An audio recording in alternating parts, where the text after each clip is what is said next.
We got out of the event pretty quickly, with some cameos from Nate Diaz, but we weren't filming.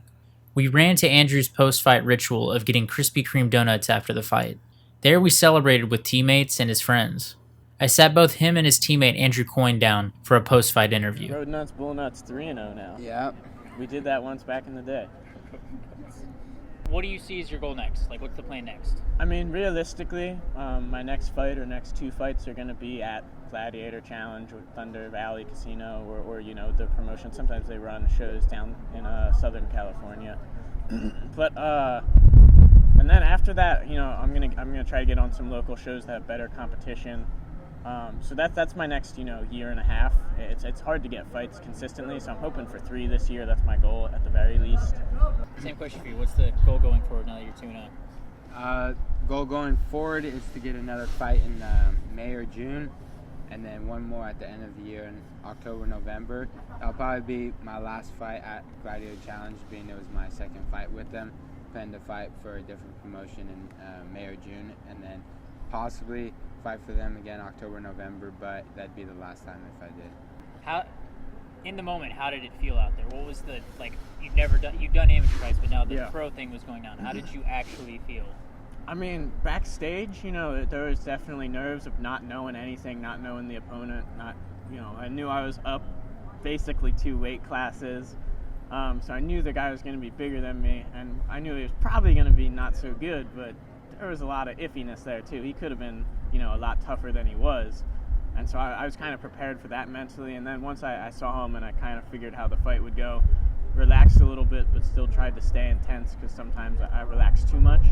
So I was trying to keep that, little bit of anxiety to keep me in that mindset of, intense, do damage, get him out of there. And I think I carried that into the fight. Like I said, I was throwing hard shots and trying to do damage early. And then once kind of ended up on the side of him and slammed him, and I was on top and in complete control, then I kind of really settled down. I knew the fight was over. I just kind of pitter-pattered his arms until they stopped it because I knew the fight was done. I know if I get a really good guy in that flattened out back position that they're not going to get away from me.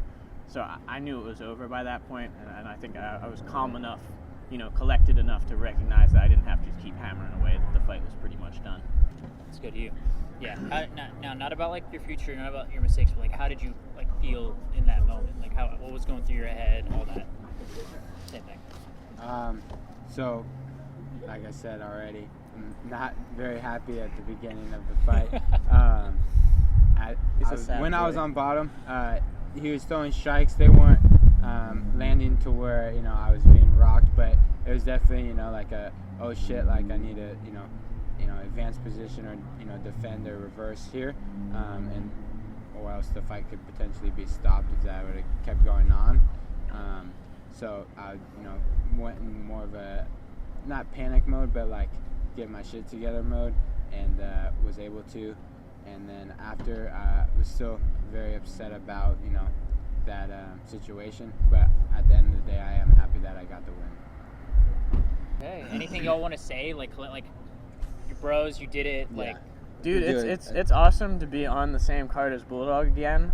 The last time I was 19, we fought on the same night down in this terrible middle-ass nowhere in Merced. And I choked out the guy in 40 seconds, and Bulldog threw around this grown man who had 3 kids with him when he was 18 or 19. Yeah.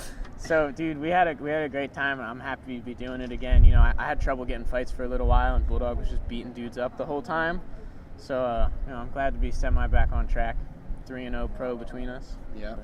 Yeah. It's just cool. It's always always super cool getting to fight with my brother, teammate Road Dogg here.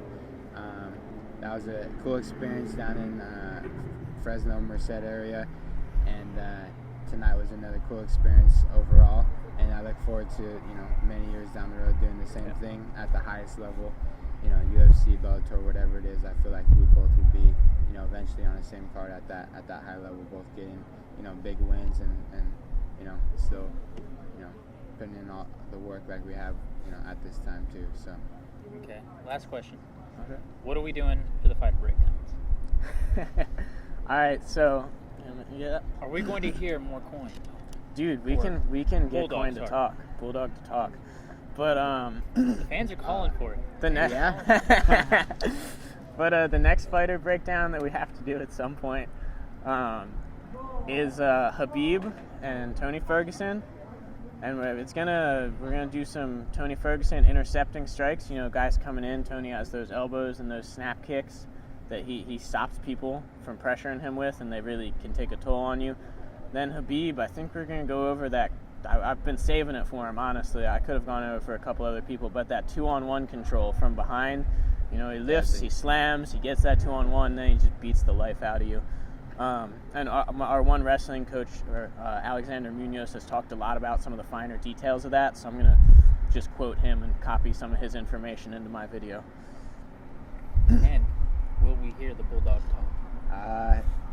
If the fans want to hear me talk, then, you know, I'll Fuck talk. yeah. So. The following morning, we went to Lake Folsom with Andrew's family. There, everyone just hung out, walked around the lake, and enjoyed the beautiful weather. Everyone was clearly relieved, and it was like a celebration, just casually hanging out. Then we headed back into town. It was time for Andrew to get his tattoo. Okay, thanks.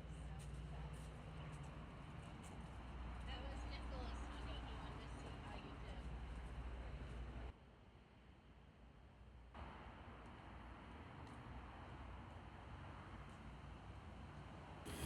The tattoos Andrew got were paying homage to some of his favorite bands, the Velvet Underground and the Beatles.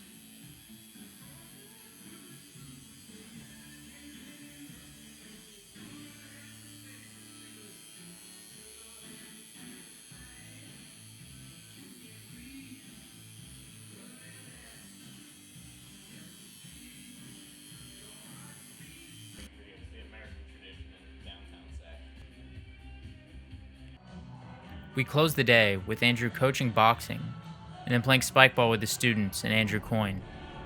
This was a fitting end to the adventure with Andrew. He was hanging out, enjoying himself, and relaxing finally after all the buildup that led up to the fight. You could see at the end of this, Andrew loves what he does. This is his dream, and it's real. For many people I've seen, they're always half in, half out. But this is really Andrew's dream.